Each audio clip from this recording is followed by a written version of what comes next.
Your today's hosts will be Hannah. Please say hello, Hannah.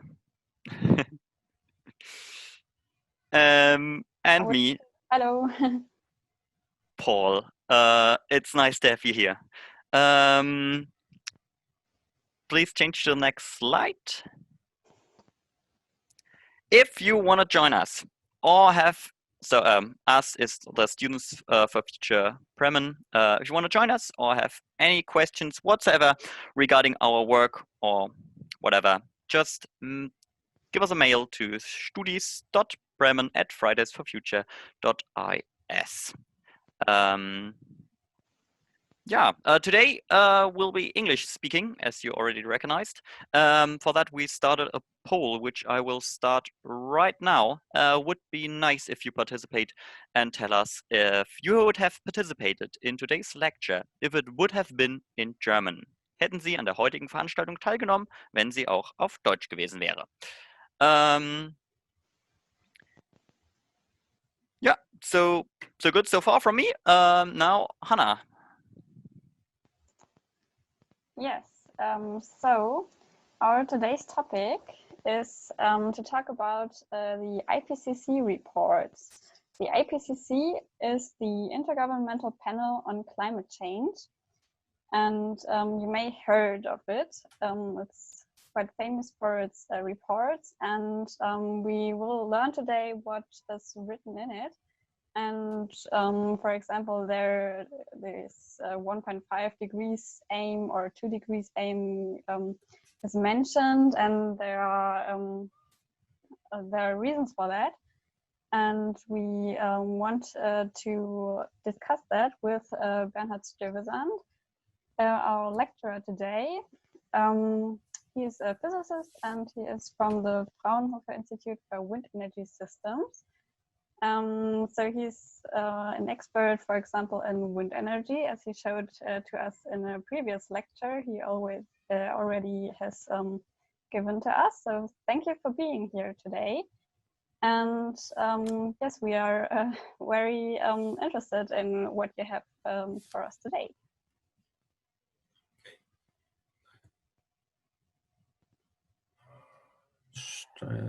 How do I do this? Advanced sharing options. Okay, I can. How can I share? Share screen, one participant, multiple. Yes, now. Yes. And here we go. Okay. This works.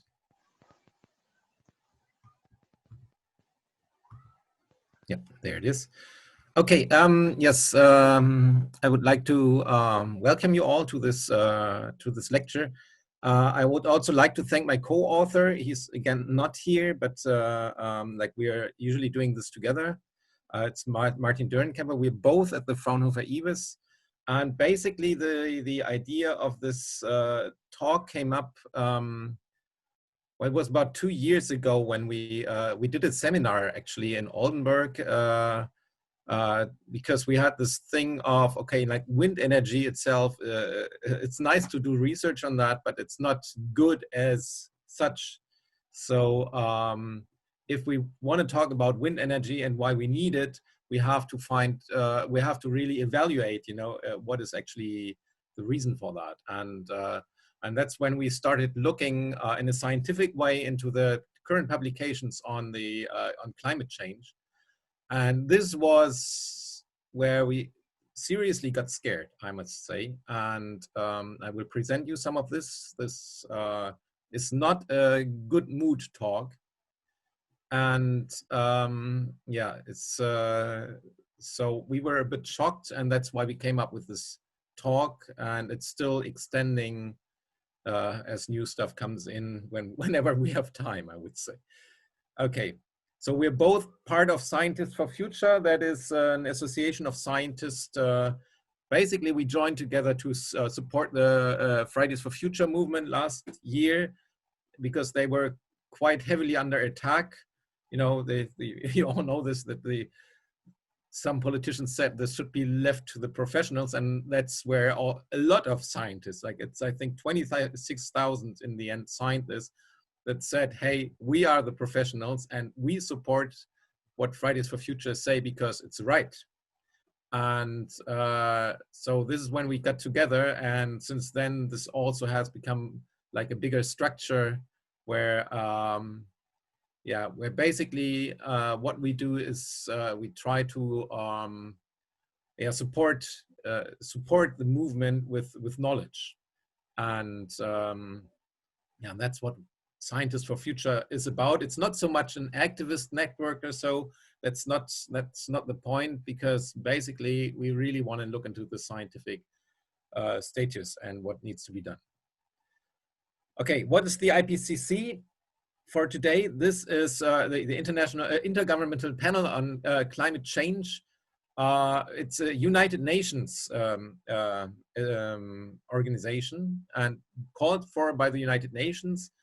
And basically, it is supposed to give advice to the governments on climate change. So, and within that panel, like scientists from all over the world, so they're basically selected by their proposals sent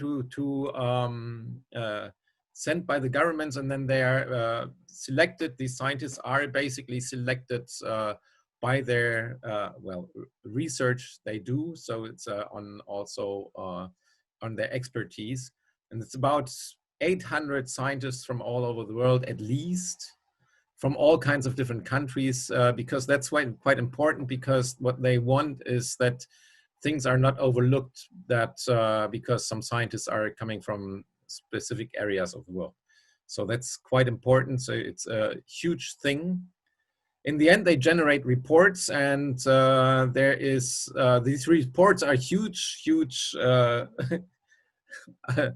works, I would say, especially the main reports that come out, I don't know, I think it's about I think the next one is supposed to come next year. So it's about every 6 to 7 years. In the end, because nobody reads like these thousands of pages, they also have this summary for policymaker called SPM. And this has to be approved by the government. So in the end, the wording of these reports is always very moderate and this is important to keep in mind when we now look at the results, because these are the moderate results, okay? So it's important to keep in mind, that they are very, very carefully, and they're, in terms of, I don't know how many come from you from what we call it, natural science background or something like this, or any type, actually on any type of scientific thing. If you really want to know what science is supposed to look like, they're extremely carefully worked out. So it's really, if you want to read something like that, it's cool to read them, and they're all downloadable on this website down here. Okay, so I jump in directly to what's the current status. The last report that was out, it's not the last report, but the last one that was on temperature change mainly, was the IPCC report in 2018. That was on if it's possible to somehow reach the 1.5 degree that were like mentioned in this Paris Treaty. And this is where we are currently. And I really like the figure on the right-hand side, because it shows, it shows not only the mean increase in temperature, but it also shows that there's, in gray, there are like the yearly changes in temperature we get on this planet. And we can see there's a huge fluctuation going on. And because there is this huge fluctuation, what needs to be done, it's like you have to average it. So usually you do like a 20 years average, but in the last years, it's getting a bit difficult to do these 20 years averages, because the changes are so big that it's very hard. I mean, if you go back now for 20 years, the climate has been already quite different at that period. So Now for the latest changes, they did like in 10 years average. And these are these periods you see up here from 1986 to 2006, for example, or from 2006 to 2015. And anyways, from this averaging, we can say now that about 2017 we had like an increase to the pre-industrial area. This is the which is the reference, and this is measured from and these were like, because there is data for that period from 1850 to 1900. This is the area, the time they always refer to. So the temperature increase from then to 2017 was an average on this planet 1 degree. Okay, there are sometimes jumps in that, and this also is, there was, for example, this year in 1998 when there was a very warm year, and that was in the years afterwards hardly you know, there was hardly any year warmer than that for about 10 years. And that led to the situation that some climate skeptics said, hey, look, it's not getting warmer anymore. But that's not true, because it doesn't count this 1 year. This 1 year is not so important. Important is what is the average doing. And the average over that period was not as much as it is now. Okay, this average temperature is also different on where you are on this planet. And this is like now the regional warming over 10 years averaged on the globe. And we can see that there are some areas where it's more, and this is especially the Arctic area, and especially the Arctic area in our winter periods from December to February. We can see that there is a strong warming in that period up to 3 degrees already. And other areas don't show so much warming, nevertheless they are stronger. And we can see like the southern hemisphere, it's not as strong. That is because of there is this southern polar circulation around the Antarctic, so where there's a pure ocean around there, where the wind drives around the Antarctica, and it isolates a bit the climate situation there from the rest, so it's not as strong as in the North Pole region. So the other thing, we can see that there are some spots, especially in ocean regions, where there's almost no change in temperature yet. And this has to do mainly with ocean circulation, and also with melting of ice, because the ice melting then cools the ocean. That's the case, for example, in south of Greenland up there in the Atlantic Ocean, where two effects come into account. That one is the melting of the ice in the Arctic region, and the other reason is that the circulation called Gulf Stream, coming from the Caribbean Sea going by Europe, that's getting weaker, and so there's less of a warming of the ocean in the polar region there. So these are two different effects coming into play there. Overall, this average here, averaging temperature in this period was about 0.8 degrees at that time. Now, scenarios. We can calculate, and I'm not going, at least in this presentation, I will not go into how is this calculated. If we look at the current calculations from this report from 2018, they give, and this what makes it very accurate in a way, they give a range of if I want to reach a certain temperature, and this would be like the 1.5 degrees we can see in the second column there. Then we have probabilities of how much we can still emit in CO2 and gigatons, that is CO2, to be, if we want to keep it below this temperature. And this probabilities are like 33%, 50%, and 67%. And it's referred to, yeah, well, 67% would be if we want to be likely that we keep it below 1.7 degrees, then we are not allowed to emit more than 420 gigatons of CO2 from the 1st of January 2018, that is, of course. And since then, about around at least 90 gigatons have been emitted already. So these have to be subtracted now. So yeah, so that's the one part of the story. The second part of the story is there's Earth system feedbacks, and if you followed this talks, you've already heard a bit about it. There are these effects where the Earth as a system answers to this increase in temperature. For example, by more wildfires and also by melting of permafrost and so on. And there's additional emissions due to that. And this leads to a further increase in CO2 emissions that are not human-made, but also come into play here. And then there are additional, like, for example, non-CO2 emissions that that can contribute to this, but there's also large uncertainties that also have to take well, they're at least in there, and you can see that they are often with strong uncertainties, all these things. So there are a lot of uncertainties. Nevertheless, there is at least quite a high probability that we end up with these numbers.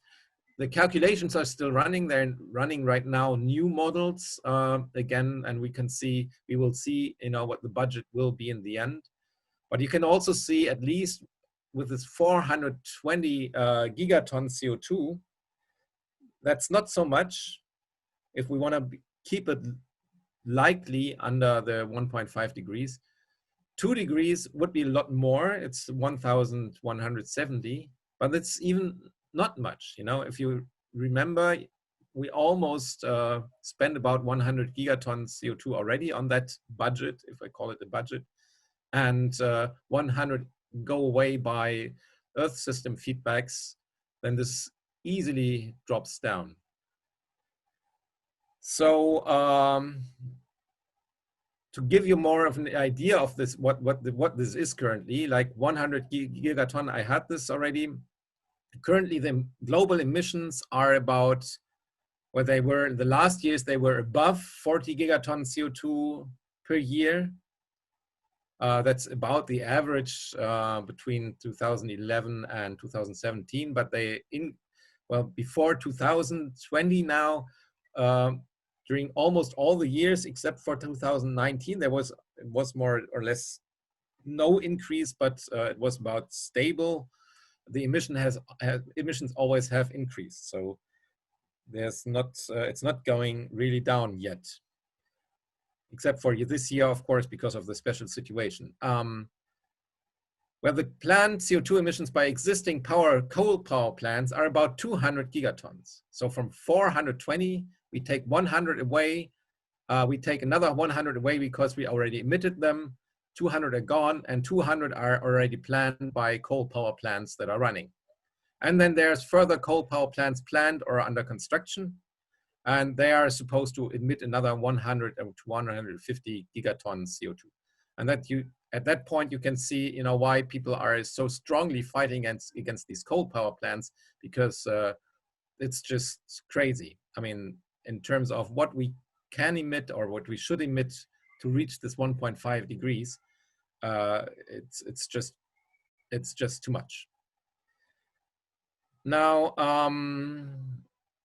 yes, so what they do then is they come up with different scenarios. How could we reach 1.5 degrees? And I'm not going too deeply into these different scenarios, basically, it's like this. You cannot just say, okay, we're going to do this and this and this and this, and then we're going to reach it. Because, of course, the world is very complex and governments might do this, do it this way or this way. And maybe there are also different ways of achieving that. And so they came up with 5 different types of scenarios how to calculate this. And one is like, they called it sustainable development. And they want to keep a very low emission overall.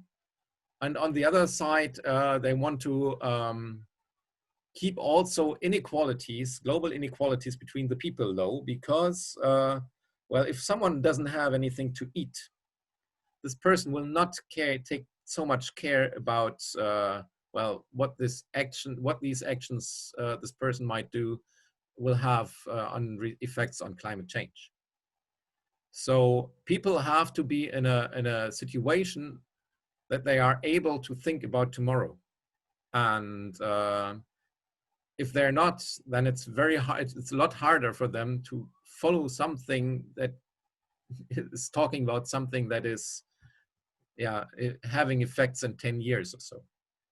So, and that's why, like, the low emissions, low socioeconomic, challenges scenario here are, this is the one, actually that would be the easiest, but politically it's furthest away on the situation we have currently on this planet. And then there's other ones, for example, you can go for high fossil fuel development, so you drive everything as it is right now, and then you have to have huge technology to change the situation. Okay, I will come back to this. I have this in here because this will be referred later on in the slide. I will show you now what all this means in different areas on this world if we have like a 1.5 degree or a 2 degree change. And yeah, I start off with the Arctic area because it is actually quite important, because the ice on the Antarctica has, well, it's not just a biological thing of species that live there, but also there is some resulting effect of the so-called albedo. That means the sunlight going to ice is strongly being reflected, so you emit more of the energy back to space. And if that's not the case anymore, this increases again the green, the heating up effect, so the climate change effect. And we can see from this, well, I explained this graph. Okay, so we have again this very likely, and so on things. You can see likely is here at 66%, and this shows how often or how probable it is that the Arctic will be free of ice. And so if we say, okay, we look at this, that it is likely to happen, that it's free of ice at 1.5 degrees, these are two different studies in here, that I come up to that this would happen probably around every 40 to 45 years, that this will happen with a 1.5 degrees increase. I mean, currently we don't have that situation, but this is likely to happen, well, at 40 years. But if we look at this 2 degrees increase, this would happen like at least every 10 years, likely, or even the other study was estimating every 5 years. And this has, of course, a huge impact in the whole region. Now, there are not so many people living there. More people live in Africa. And if we look at Africa, there was, for example, the study of Nangombe. All these studies are somehow included in the end in this IPCC report. But I looked also directly into the original papers, and this study was also published in 2018. And what they did was compared events that happened and that were very extreme for the different continents or areas, and compared and like how often is this going to happen if we have like a 1.5 degrees or 2 degrees increase in temperature. And one thing was, for example, they had like a record heat in 2015, in in certain areas of Africa. That was a southern region of Africa, and mostly northeastern region of Africa. And well, they had like temperatures of 48 to 47, 48 degrees there over a long period also. And this is of course quite extreme. I mean, such temperatures are when they you know, there's this area, it leaves basically the range where people can exist in the long run. Okay, and looking at this on the right hand side, now this is something for I don't know how much you're into statistics, but these are probabilities. How often this, how probability curves, how often this is going to happen. So the current status, this is like the period from 2006 to 2015. In this current period distribution, such an event as 2015 is like, well, maybe we can say happening once every 100 years.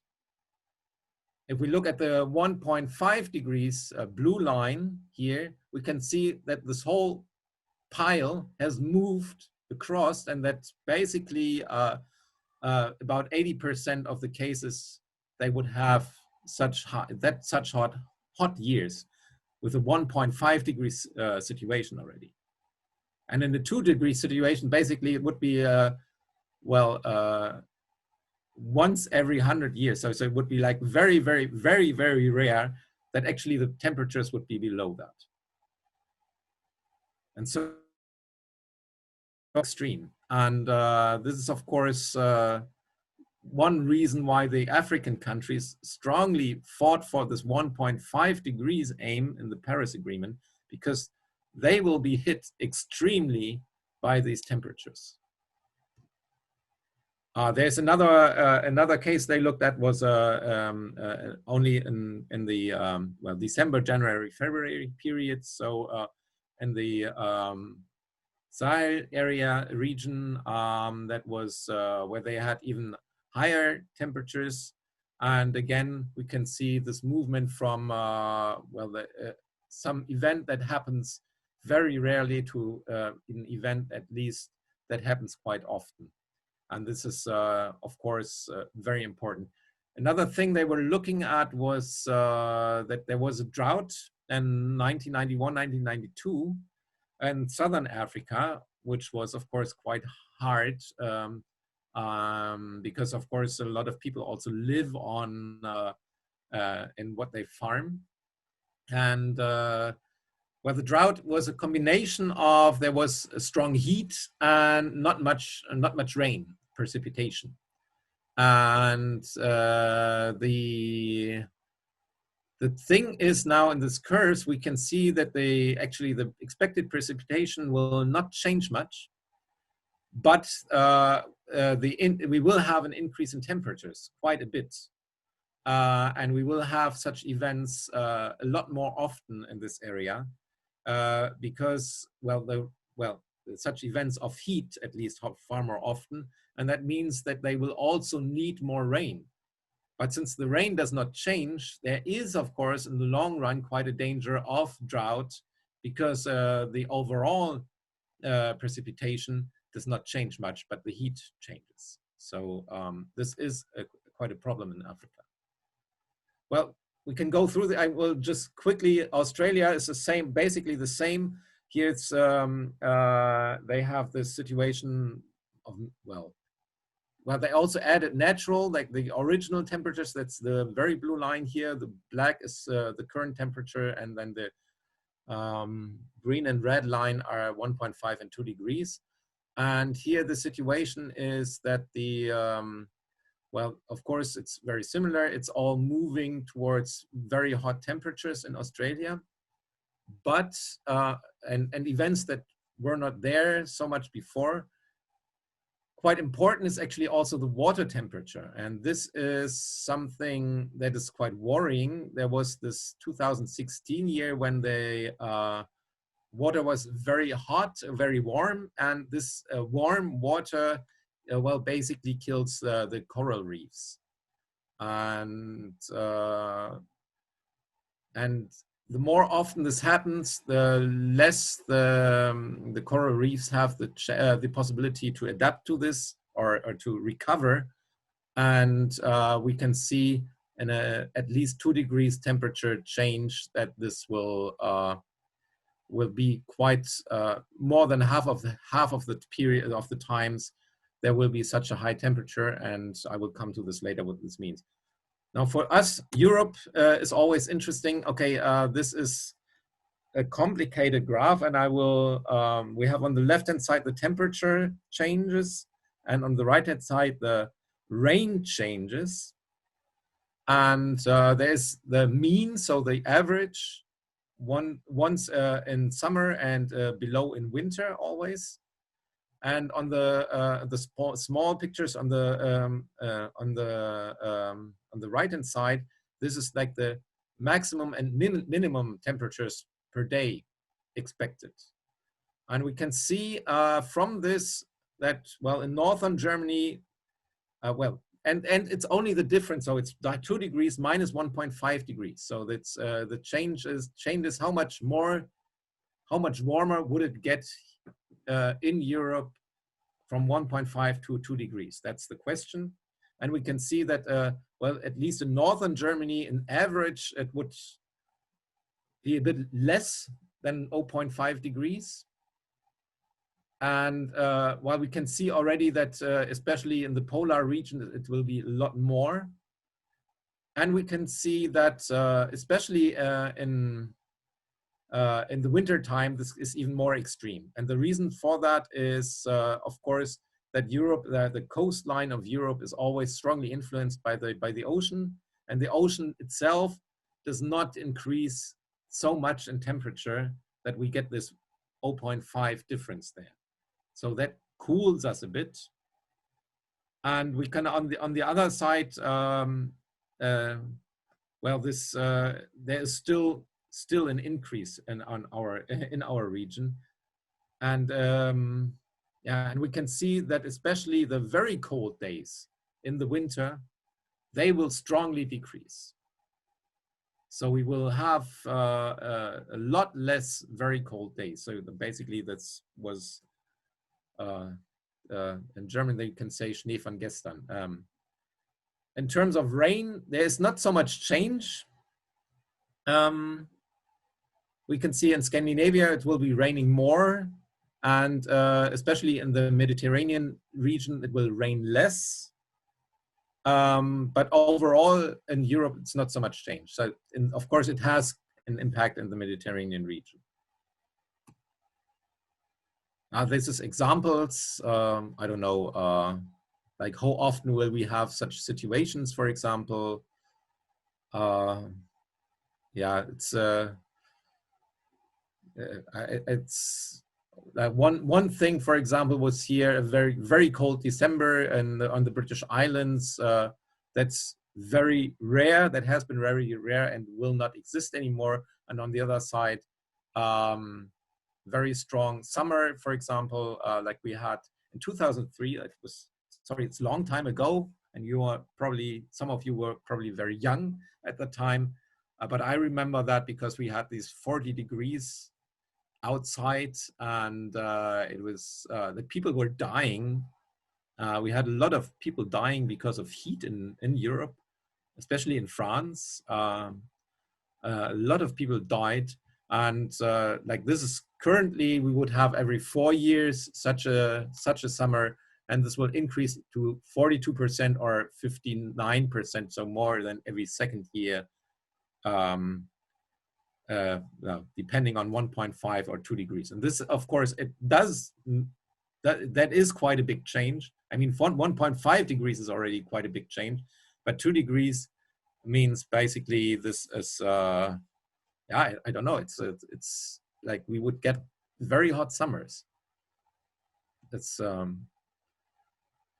yeah, to illustrate this in average again over the globe, we can see again, this is the hottest days and coolest nights. What it means in terms of change in temperature. And this goes up to 10 degrees, so below. So it's from 0 to 10 degrees change. And we can see that especially the cold, the very cold nights will get a lot warmer, and especially in the Arctic region. And there are only a very few spots at 1.5 degrees that will remain the same. It's around the Arctic area, and this will change. Well, if we go for 2 degrees, for example. And this, of course, has an impact on ice melting on the Antarctica. Okay. Well, in the IPCC reports now, this is from the SPM, so the summary for policymakers, and this is like very diplomatic. So they show what are they worried about. These are reasons for concern. Reasons for concern are on unique and threatened systems like the coral reefs and so on. There's very likely or high probability that these are strongly affected at 1.5 degrees. Oh, sorry, I'm already, oh, sorry, where am I? I have a lot more of these, sorry. So extreme weather situations will increase at, like we are currently here. Yeah, so we are currently at 1 degree. So this will increase now strongly at 1.5 degrees. And if we go to 2 degrees, this is like very bad. So it's very severe risks, they call it. Extreme weather conditions will be there. Distribution of impact, that is, you know, who will have to suffer? And this is, of course, a problem because of those who contribute the least are the ones who suffer most. This is quite a problem because they have not much of an influence on what's happening to them. So that's one reason to be worried. Then we have global aggregate impacts. That is basically money. How much does it cost us in the end to cope with all this? And large-scale singular events. That's like a tropical. Now, a tropical storm would be extreme weather, but things that happen only once. Like for example, that's big ice breaking or something like this. Yeah, this is other things. So we can see here again, warm water corals are strongly on their. Well, they basically expect like that they die out, but also like coastal flooding will increase. We will have on all kinds of areas. Mangroves here we have strong effects when from 1.5 degrees on. This has together, of course, a small-scale fishery in low latitudes. They have, of course, to suffer from this because mangroves and the warm water corals are areas where fish grow. And there will be a lot less fish, but I will also come to this later again. Climate impact on land use, they name dryland water scarcity, so on areas where it's already dry, where will be less water. And you have to watch here, this goes up to 5 degrees. This is a different report. That's the one on land use change. So they go up to 5 degrees, but you can see here again that there is quite a difference between 1.5 and 2 degrees. Soil erosion will be a problem because it gets dry. Well, the sand will easily erode. We will lose vegetation due to that, also due to the changes in temperatures that the plants cannot follow, but also because it gets dry and hot.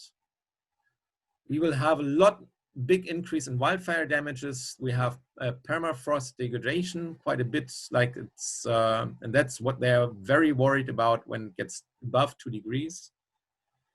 Yeah, we have a decline in tropical yields, so in what people can harvest, and everything leads to, well, food instabilities. And they have this more detailed here. So they, you know, from how often would they expect something to happen? So at this yellow region, they say, okay, we have an increase in fire weather seasons now, and we have this, we can see this already, they would expect over 50% of increase in the areas burned in the Mediterranean region, and about 100 million people additionally exposed by that. And for example, for food stabilities, food supplies instabilities, that they say, okay, we would now have like some spikes that people are affected from time to time by that they don't have enough food. At 1.5 degrees, we would already get like very regular periodic shocks of across whole regions where there's not enough food. And at, well, if we go on as we would currently, we would run into something where we have like a sustained supply, food supply disruptions globally. So globally, not enough food anymore. Yeah, I skipped that. Yeah, this is on the change in sea level. That is, of course, that is a slow effect that I will not go too deeply into this. So they expect to, by the end of the century, an increase of about 1 meter in sea level rise. But that's a slow process. That's a process that takes centuries, actually. And so in the end, if we go to 1.5 degrees, we would probably end up in 200 to 300 years, something in that range, at about 3 meters increase. So that's basically the story. And of course, it has an effect, but it's not that large actually on how much more we increase it. Yeah, on the left-hand side, there are like different stations where you can measure where the increase has been already measured. And you can see that it differs because also there's not just the sea level increase, but there's also, well, the sinking of the land at some point, or a rising of the land. This is especially in the northern Scandinavia, here Bergen, in Norway, for example, there's no sea level increase because the well, the land is rising because the ice has melted from the ice age before. Okay. Another thing that is happening is that CO2 is not just emitted, but also taken up by the oceans. And this leads to an acidification of the ocean. So it takes up this CO2, that the water gets more acid.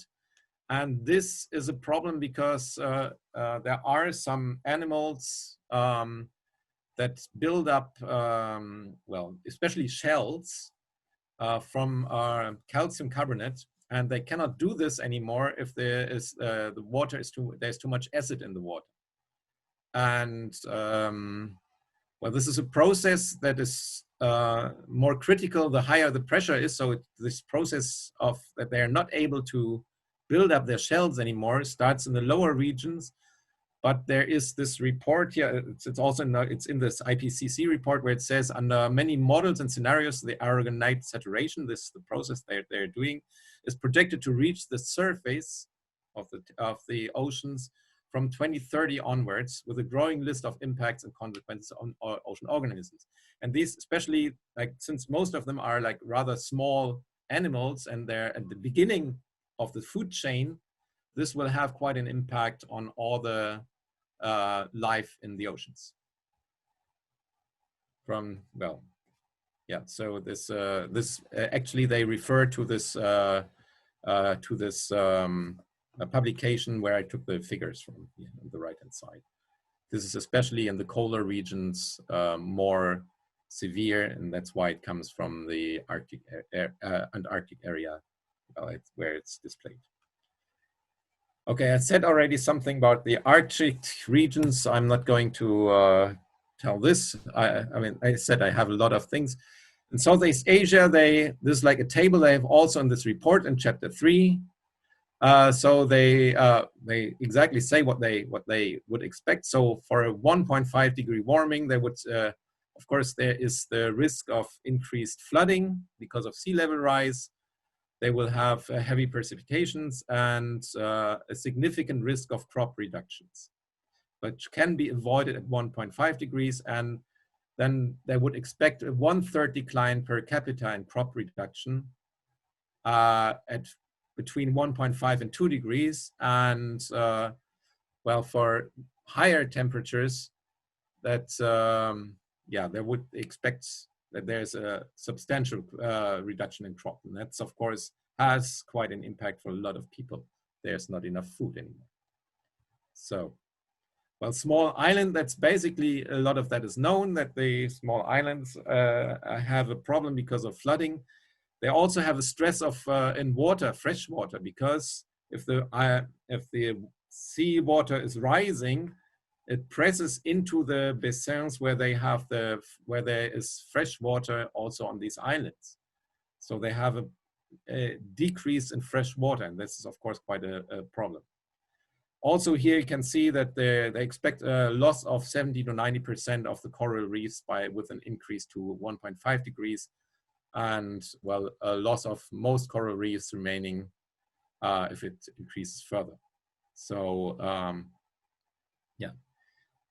So even though, I mean, as I said, the increase in sea level is slow, this will be a huge problem. I mean, basically a lot of the small islands will not survive. They have a chance to survive if the temperature stays under 1.5 degrees, most of them.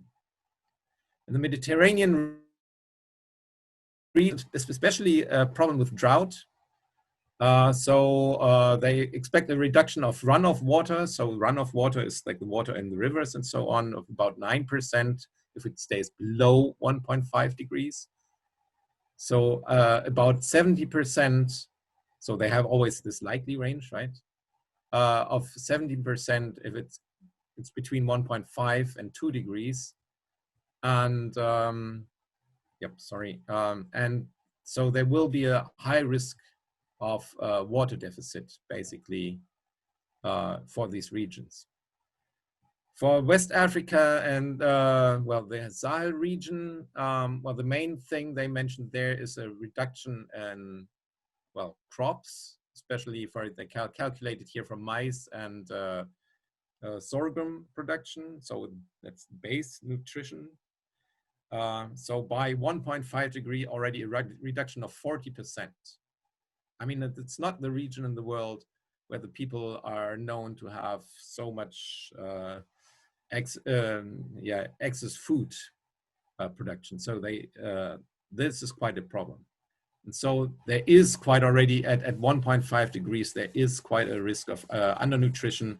And this increases strongly if this temperature goes higher than 1.5 degrees. And this has, of course, impacts like for the whole region. I mean, it's a lot of people are living there.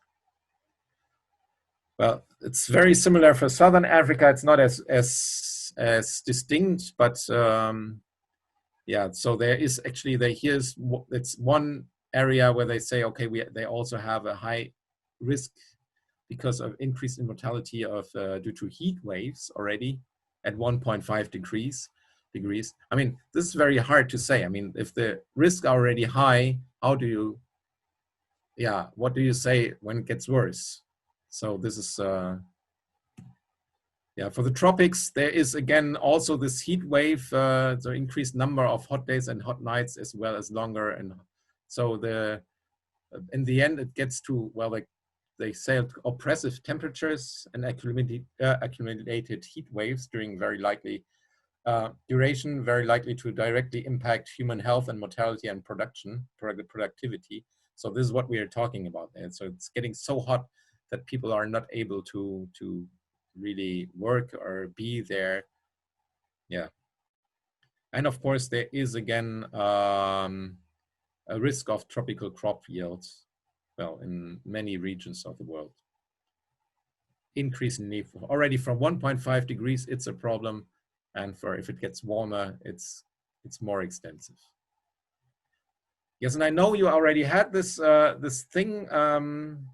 So I think I skipped this. This is about the natural cycle, so that basically, you know, that a lot of also the skeptics say, oh yeah, it's been cold before and it's long, you know, and the climate is changing all the time. That's true. And there's a usual natural cycle that's going on, is going back to ice age, and then it warms up again, and and it goes back and forth, and we've lost lost this path, and now we are on a different path. And this path is basically that the Earth starts, or possibly could start, to heat itself up by an own system, by itself. And we have to stop this whole process before this happens, because if this happens, and this bushfires and all this is like a first stage of that. If this happens, then we will not be able to stop it, and the Earth will heat up itself by itself. So we don't have any influence on that. And this is like the so-called tipping points that are connected to this. And there's like they all interconnect with each other's and influence each other's. And so the melting of the Arctic ice in the winter or there's not enough ice in the Arctic in the winter anymore, is one part of that. But it's also many different things. The melting of the permafrost, the burning of the boreal forests, burning of the other forests. So they would expect that about 40% of the Amazon rainforest will vanish without any human impact if we increase the temperature to 1.5 degrees. And and you can imagine what this means. So, and well, there is quite an human impact to that. So I will skip all this in the scenarios. Yes, so basically pathways to stay below 1.5 degrees. If we take this 420 gigatons, we can calculate down to how much emissions should we take. And then there's different ways of dealing with this. And this is a graph calculated by some people of the Scientists for Future also. And they, and in this case, for example, they showed like 1.5 degrees if we want to take this or reach this with a 66% probability. So make it likely that we reach it. And we estimate that our share, or the German share in the world would stay the same, which is very unlikely that other governments will say, oh yeah, you've already emitted so much, so please emit still more than us. Nevertheless, if we estimate that, then we would have to follow this blue line. And we would have to be climate neutral in 2037. Our government is aiming for something else. And that's, there's quite a difference. And basically, we can do such calculations all the time, and our government doesn't like that at all, because they're always happy if they can somehow reduce, but they're not really calculating the budgets. And the climate calculations, these budgets are very, very important. And the politics, it's really, really hard. Because then they say, who is allowed to emit how much and so on. It's a very, very, very difficult topic. Okay, but nevertheless, it is possible, of course, to do these reductions. And in the different scenarios, you can see that on the left-hand side, this is like the sustainable development scenario here on the left-hand side. There they go in the end to negative emissions by agriculture, forestry, and other land use. So basically building up forests and so on, and it's possible by that to reduce the amount of CO2 in the air if we reduce our emissions drastically. If we don't do that, it's of course still possible to use technical measures, here named as BECCS. It's basically carbon capture and storage. So reduce CO2 from the atmosphere and pump it under the ground.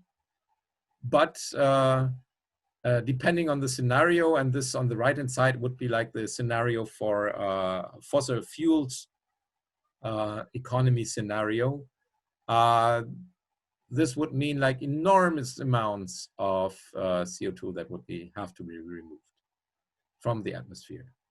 I think for example, for such a scenario, about 1/4 of the global energy production would have to be going only to the removal of CO2 from the atmosphere. Yeah, and then they have some. That's why they have some proposals what needs to be done. So we have to go to renewable energy as fast as possible. Reduce the demand. Everything has to start now. Yes, and then there's further. This is another table in this report actually.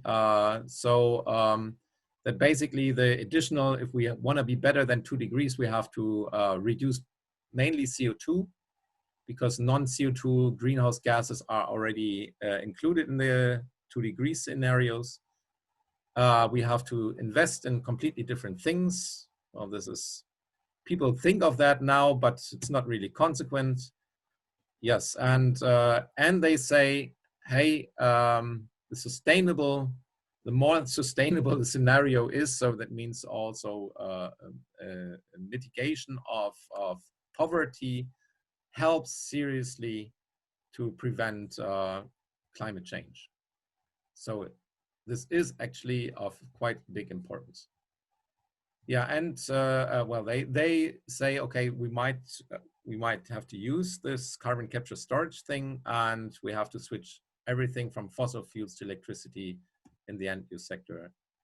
Yeah, and I will skip the rest because now it's going to more details in the scenarios, what needs to be done, but I think I'm already over time, so I'm sorry. Maybe you have questions. I have probably about 50 more slides, but okay, thanks a lot. Okay, thank you very much. This was really interesting, a lot of information, but as you said, it was not a good mood talk. There were a lot of things we have to worry about, and I think there will be a lot of questions.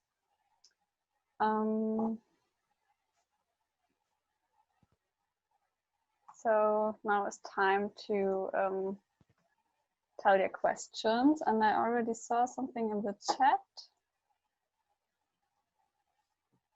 Okay, the first question is, can you give us predictions for Bremen, especially regarding flooding? Yes, well, predictions for Bremen for flooding is, well, we hope we get around that. They're currently increasing the height of the dikes around and all around. I mean, there's actually a program by all the German states on the coast, and they're increasing currently the dikes by about I think it's 85 centimeters currently, because they do expect this flooding problem to happen. Now, 85 centimeters would be something in the range of the sea level increase by the end of the century, they hope, but it might not be enough. And that is a problem because you can increase, of course, your structures there for quite a while, but at some point it gets extremely expensive and extremely difficult to do this, especially in the city like Bremen. So one thing, for example, they did in Rotterdam in the Netherlands is they built for some billion euros a huge, I don't know the word in English, Sperrwerk, so something something they can open and close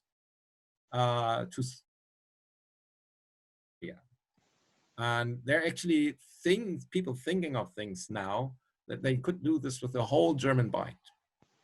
But this would be extremely expensive. I mean, we are thinking here of things that are costing amounts of money that we haven't thought of yet.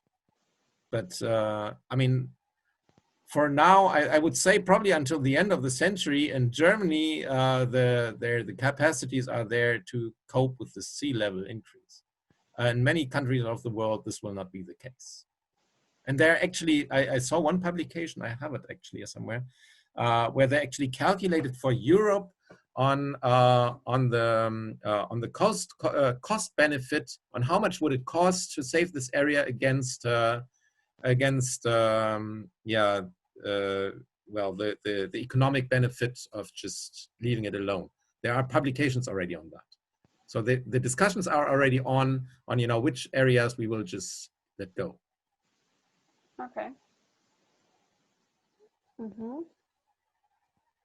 Okay, the next question in the chat, but you can also raise your hand. If you go to participants and down there you can see raise your hand, you can do that, and you can unmute and tell your question, but I can also read it out in the chat. So the next one is, do you think cap and trade, the carbon credit system, is the right way to save the planet, as overall the Earth is getting affected by emission? Yeah, that's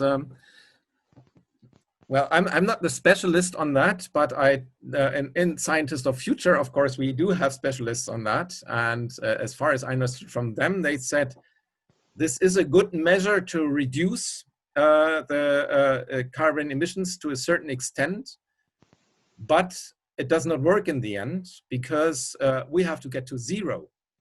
And how much is it supposed to cost if it's the emissions supposed to be zero? And this is where the thinking we have to get into now, that we have to think of how do we get climate neutral, and how do we get climate neutral now as soon as possible. And that's why the system is good, but it's not enough anymore. Okay. And it would have to be for the whole world, doesn't it? Yes, yes, absolutely. So okay. it's a way of reducing, but it's not sufficient anymore. Okay, two more questions here in the chat. We didn't talk about effects in North America, which is now the part of the world that must be convinced the most about the importance of climate change. Yeah, I didn't put this on. Actually, North America, it depends on which region you are. There are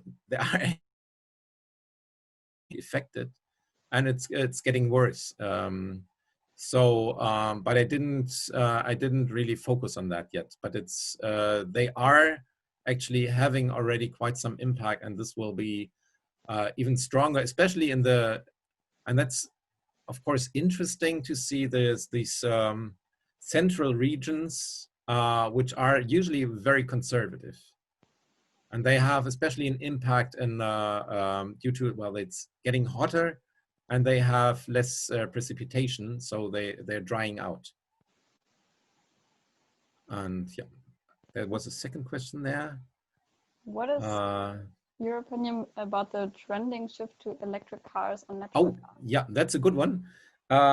Because I like it because I think it's a very important current political discussion, because these changes have to be done now. And I have, well, let's see if I have the slide in here somewhere. There, okay. Maybe I can share my screen again. Yeah. Yes, so it's this one. Yeah, good. So you can see the screen, and this shows, this is from a study of Volker Kwasnick, who is like a professor in Berlin, and they looked at how efficient are actually different methods in cars.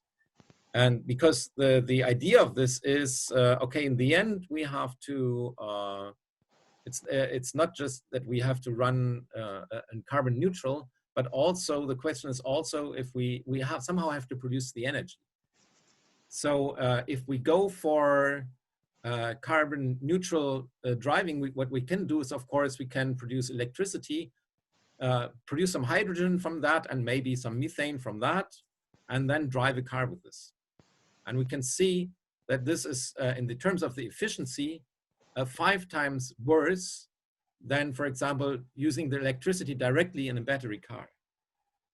And even if we go for fuel cells, which are twice as efficient as just burning this, this gas, it's still not as good as directly using the electricity in the battery. And this is important because we have to somehow produce all this energy by renewable energies. And the question is, how much do we have to install of that?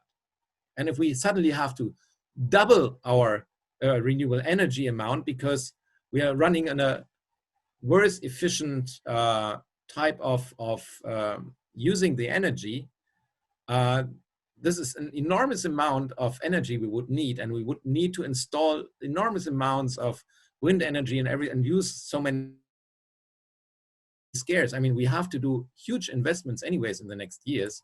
And I would say that's why we have to go for the most efficient way of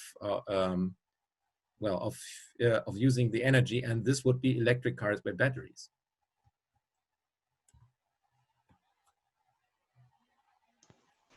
Okay, thank you. Is it feasible to calculate with negative emissions at this stage of development? Good question. The technologies to capture carbon from the air, I mean, trees have always been there, so that's easy. But the rest of the technologies, they are somehow exist. But the question of how realistic is that? Let's see, I have this here. I said I have a lot of slides, sorry. I can, let's see, can I share again? Yes, here it is. So this is the slide for that. This direct air capture, it's called. So these are machines that are able to capture CO2 from the air. So on the left-hand picture, that's a demonstrator that can do 2 tons per year. Then they already did one of that with 50 tons per year. And that's what they wanted to do was like something that can capture 100 tons. Now we are talking of gigatons. And this, I mean, look at how big these machines are. So like they're supposed to be a car and then these machines there. So if we want to talk about gigatons, so we would have to have more than like one gigaton would be like we would have to run 1 million of these things. And on one side, there's this energy issue, of course, that if we go, for example, for 15 gigatons, that's about per year, that's 1/4 of the current global energy usage, only for like global, for atmospheric waste disposal. So to say, okay, we have like atmospheric waste and we use 1/4 of the global, global energy only to get the waste away. That's enormously expensive. And that's in a bit crazy, but I mean, this professor here, Lackner, I'm citing there, I've seen the presentation by him and he was like, yeah, this is completely crazy. And this means to build up a whole industry that produces thousands of these things, 10,000 of these things every year. And he said, this will be done because the effects we will have in climate change will be so drastic that we will do this. And I hope, I hope he's wrong, but at least this isn't a discussion. And this is not a hope, you know, this is I mean, these machines are not really a hope. It's just, so it's extremely crazy, but I mean, everything else is would be worse. Okay. And what does happen to the CO2 then when it's caused by these machines? Yeah, well, that's also the question that he didn't. Well, of course he said something to that. Well, what they want to do is they want to pump it in the ground, and this I would even have a slide on that one, but I leave this now. Yeah, they. Well, currently there are experiments where there are formations of stone formations that would be able to to bind the carbon from the CO2. And in that situation, it would be seriously gone, and it would be made to stone. This is some process that has happened in some mountains before and took over hundreds of years and so on. And they're hoping to do this underground for some areas. The question is, how much areas do we have on that? Does this work with such amounts of CO2 we have, and so on?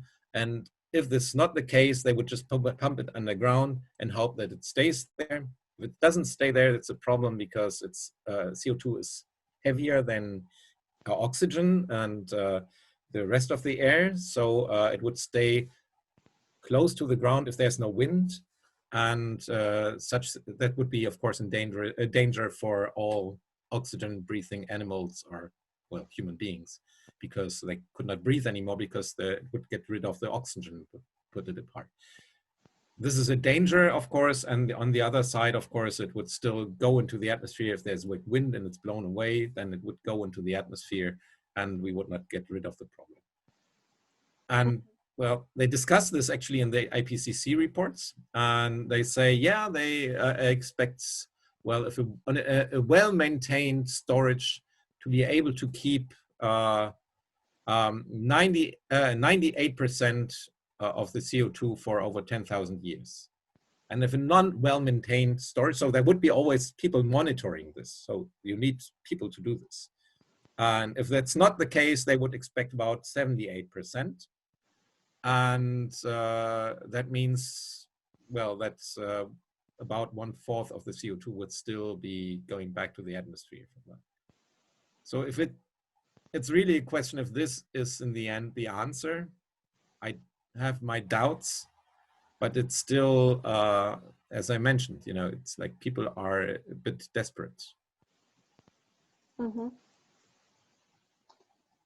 Okay, the next one, it's quite horrifying that the best case scenario is still very bad, and it's not even clear if we make it.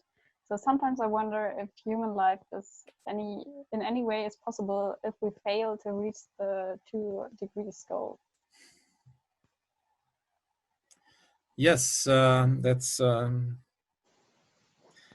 hard to say. I mean, this whole thing, of course, has social impacts. And this is the actual thing we have to think about, because this has impacts on the life of people in different areas of the world in different ways.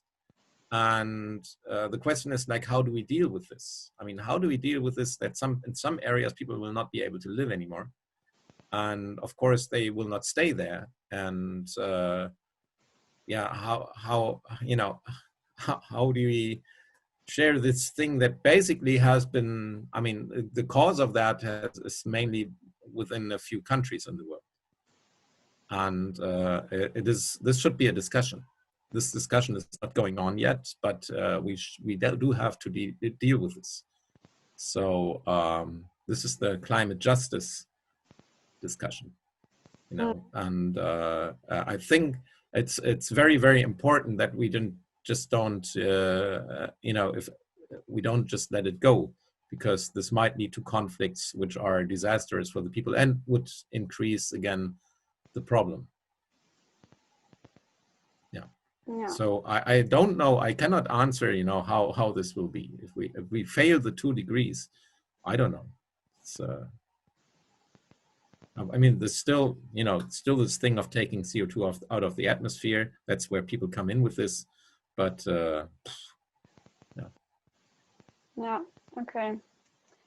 Would the change of climate cycle be reversible at all? Maybe even after human life has vanished? That's a good question. I mean, this Earth cycle thing, how this will react in the long run is very, very. It's very hard to say. I wouldn't say I would know what will happen there. There is what is known, at least, that there is like a limit in which how much the CO2 would heat up the atmosphere, because the energy absorbed from the sunlight is in a certain range where the CO2 works. And at some point, this is all absorbed. So there's like a limit. And I think this is at something between 8 and 10 degrees increase in temperature. This is nothing we want. What happens then, it's very hard to say. I don't know. Okay. What is your opinion about individual behaviors to reduce our carbon footprints as consumers? Does it really make a difference in any way? Yeah, that's something I really liked, since I'm in this enquete commission now of the city of Bremen, and there was Patrick Greichen from the Agora, and he said basically what we need to do on all levels is like really put the lever to the limit and really try everything that we can on all means. And this means also that individual behavior counts, because what we have to do is we have to try out, what are the ways I can live with a very small carbon footprint. I mean, it's, to reduce it as much as I can. And then I see where actually the problems I have, if I turn on the light and then where does the electricity come from? Yeah, and of course, I think it's important to monitor oneself to see actually where are the structural problems we have in the society, and then we have to get active to change the structural problems. It's not enough to do it by yourself, it's not at all enough. But we have to, but it's also not enough to wait for the others to do something. Yeah. Okay. What can Bremen do? What should Bremen do? Are we even able to change anything while we are such a small state? Yeah, well, everybody has to change everything. And Bremen has a per capita twice as high emission as the average in Germany. And the reason is the steel plant. And of course, we have to get the steel plant carbon free. This is technically possible, but it's expensive. And this is one of the big things. And basically, what Bremen can do, I mean, Bremen has a lot of industries that are problematic. Like we have the aviation industry, and then we have a lot of arms industry that is producing things that are hopefully not to be used. But why are we producing things that are hopefully not to be used? So it's like things, I mean, we have car industry. It's so there's a lot of problematic industries, and of course, things have to change. And basically everything has to, and all levels, also Bremen has to look on how do we get carbon neutral and fast. And that's something that I'm also trying to push there a lot to get everything and everyone to think of this, can we do this? And we have to change the transportation system. We have to change the heating. We have to, get rid of the coal power plants, of course, as quickly as possible. We have to change the steel plant. We have to, the airport is a problem. I mean, it's I would say at least 50% of the flights from Bremen are just near range flights. So come on. Someone put free public transport. Yeah, so we have to push the public transport, and I think free public transport would be good. But also we could even think of to push initiatives for free or very cheap public transports on the whole German level. I mean, this is it's ridiculous that you pay less for a flight than for a train ticket. No way. Sorry. Yes. Thank you. So are there more questions? I hope I didn't overlook any in the chat. I just want to ask of one question, maybe the last one. I just want to ask, like, what sorts of advice you want to give from your side to the student who, because don't say that don't eat meat. I tried that, but Yeah, maybe. Yeah. Yes, I know that's the meat thing is of course another thing. It is actually a topic. I'm not saying telling people, yeah, you don't eat meat, but the main thing is that we have to reduce meat consumption. And I mean, seriously, this what we see in Brazil with the Amazon forest being burned, that's a result from our food consumption, for meat consumption here, because they're putting the soy there and selling it to us or to the farms here that produce the meat, and it is a problem. But I'm not saying, you know, people are not supposed to eat any meat or so. You know, that's a decision. You know, but to think about that and is quite important. And of course there is well, if you know, it really depends on what your situation is and what your situation. You know, it's really it's often an individual looking at your life. You know, and typical things are, if you want to change something, think about flying. You know, how much flying do I have to do? How much am I doing? Is it something I'm really thinking about, or am I saying, oh, I need a vacation, I just go blah?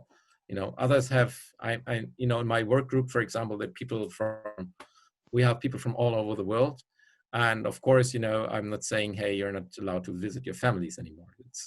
That would be ridiculous. But when, you know, people say, I'm going to the Maldives now because it's so beautiful there, and they're not underwater yet, I would say, come on, you know, that's something to really think about.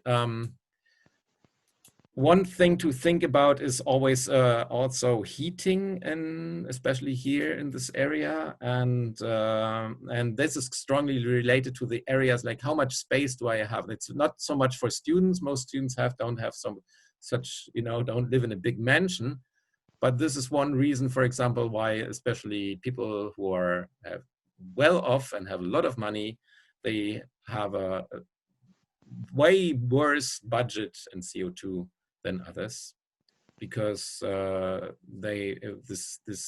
big houses eat a lot of energy, and a lot of, well, usually the energy in that case is burned, so it's based on fossil fuels. So this is yeah, something to also think about. Okay. Is the Green New Deal actually a good idea to work and would work? Well, it's a good question. I would put it this way: the Green New Deal is the idea of really investing into and fostering new technologies that, even if it goes in a good way, that could be carbon neutral. And this needs to be done. So I would say, yes, this is quite important to go into this direction and go for that. In the end, I would say most likely it will not be enough. Nevertheless, we need, I mean, if we want, for example, we want to do all the energy production into renewable energies, we will need to invest in a huge amount of money to change this now.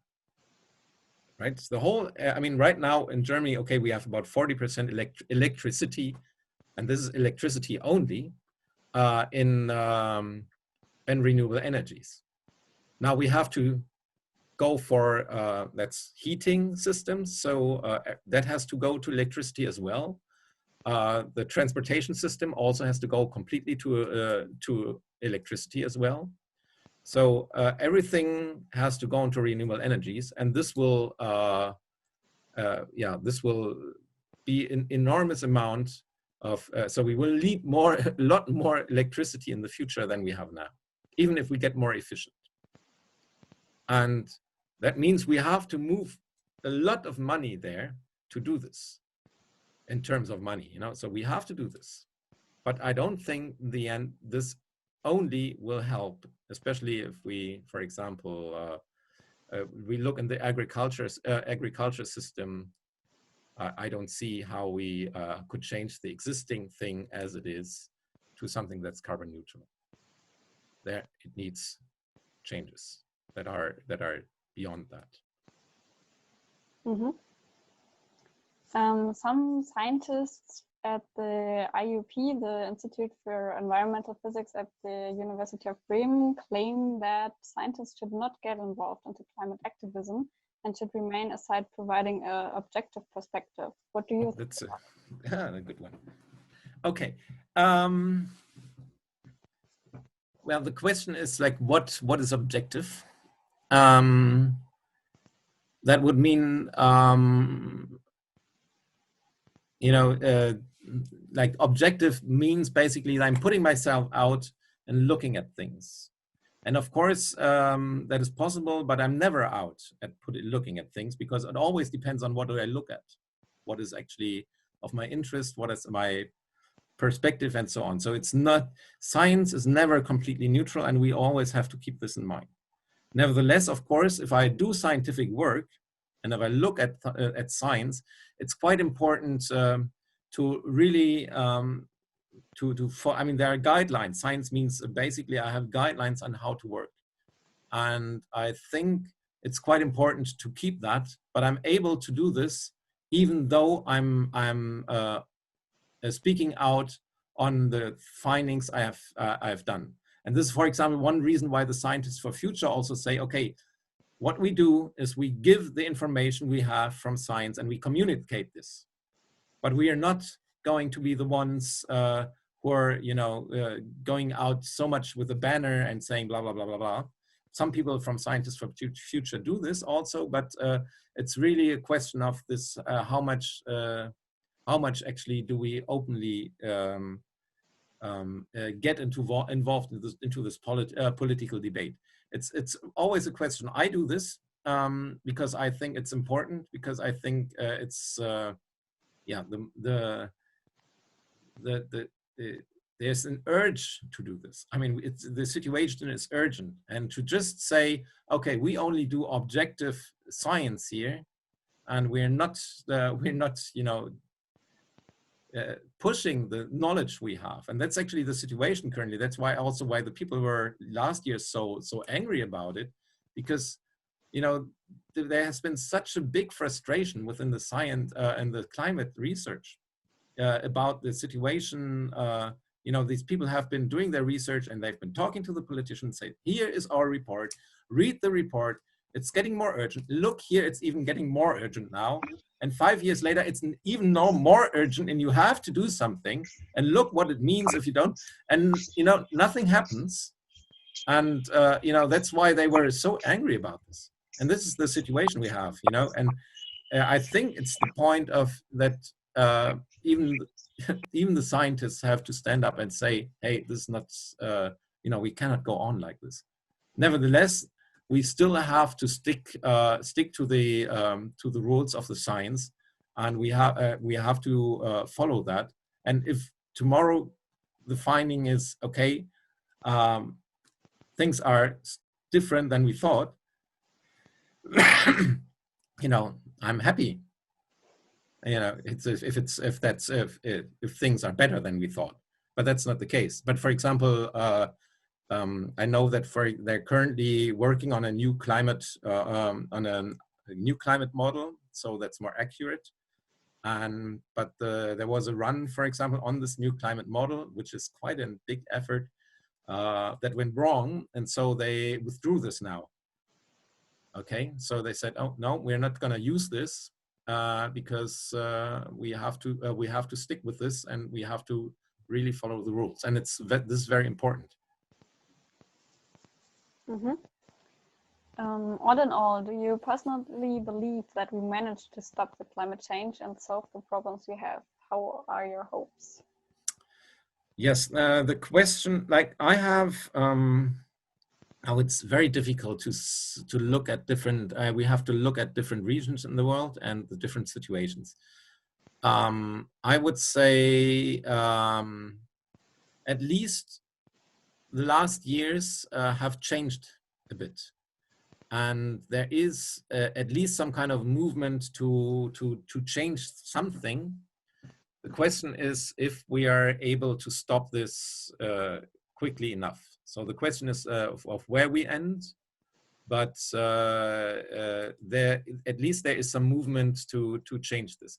If this is going to be enough, it's a good question. And then there is like situations like we have in Brazil currently, or we have well, in the United States, it's a bit different because well, if it would only go after the current president, then it would be seriously worrying there.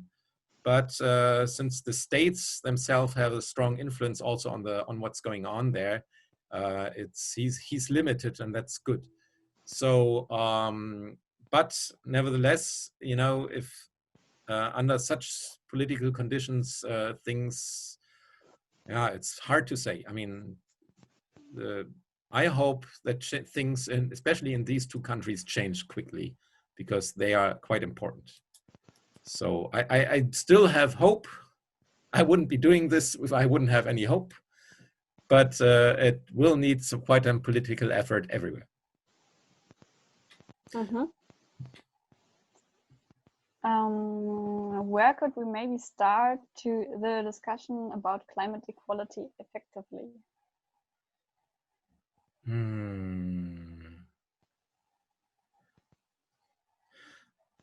That's a difficult one.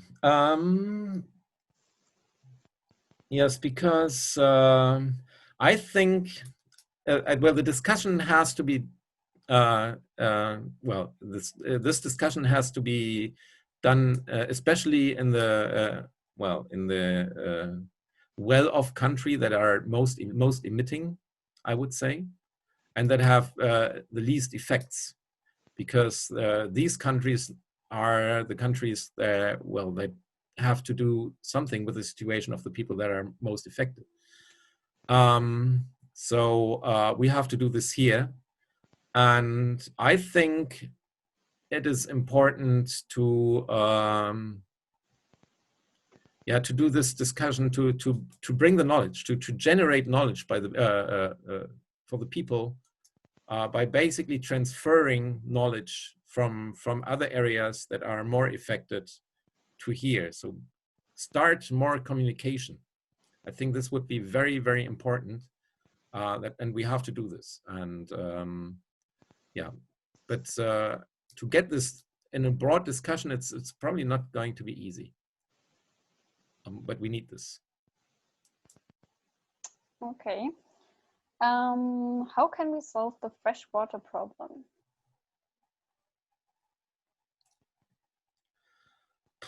This is I mean, globally, I mean, this will be quite different depending on where are we locally.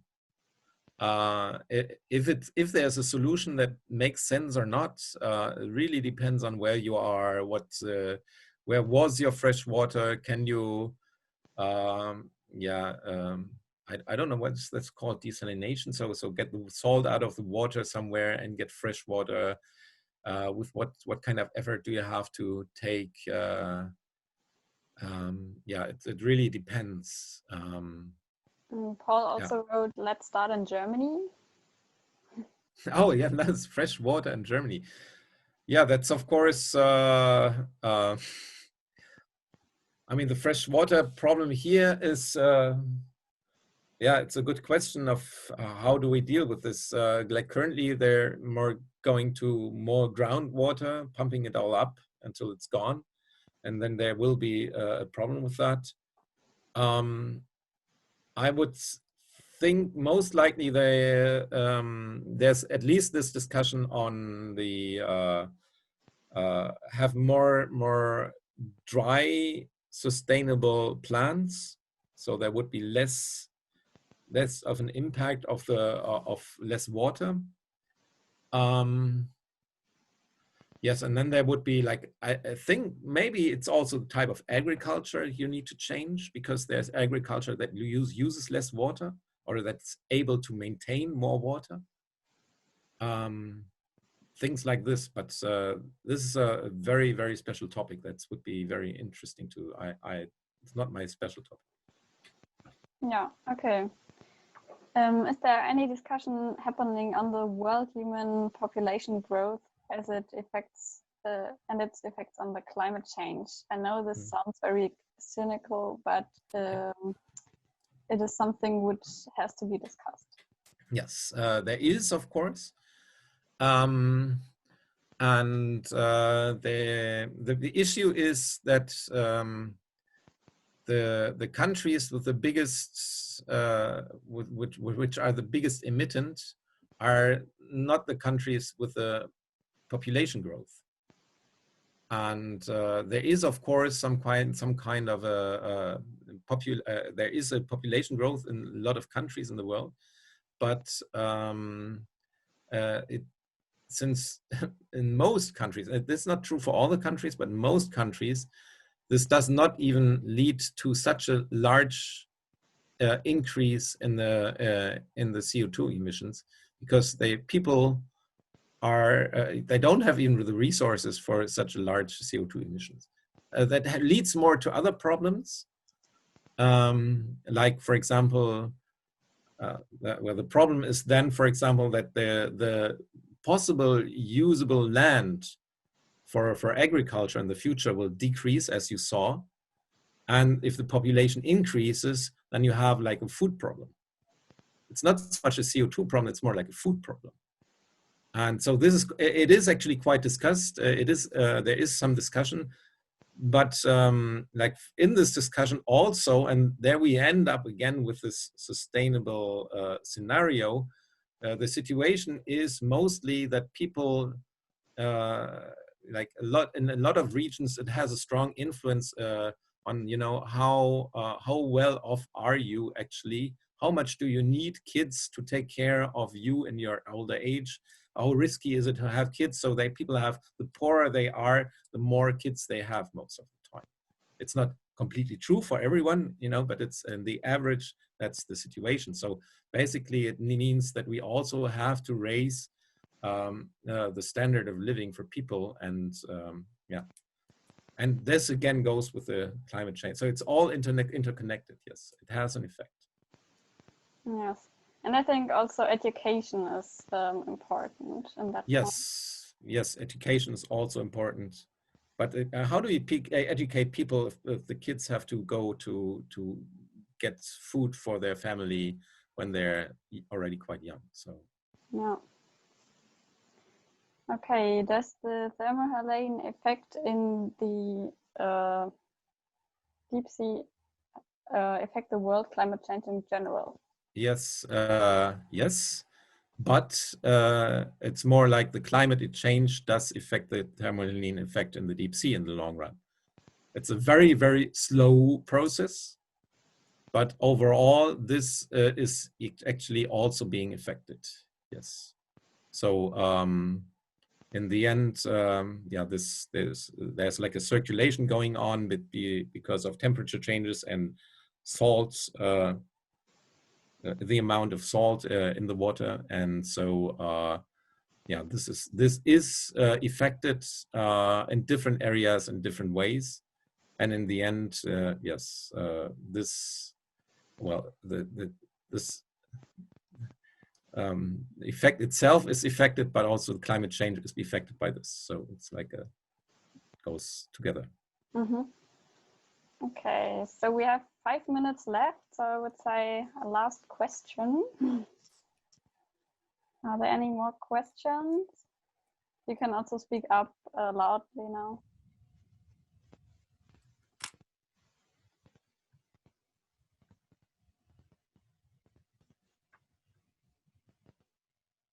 Doesn't seem to be the case. Okay. So then, thank you very much, Bernhard, for the many information we got today. Thanks to the audience for being with us today. Yeah, thank you for all the questions. I really enjoyed this discussion today. And so next week we can meet again. We will have a lecture about civil disobedience by a philosopher, Georg Mohr. So a bit different topic, but I think this will be very interesting.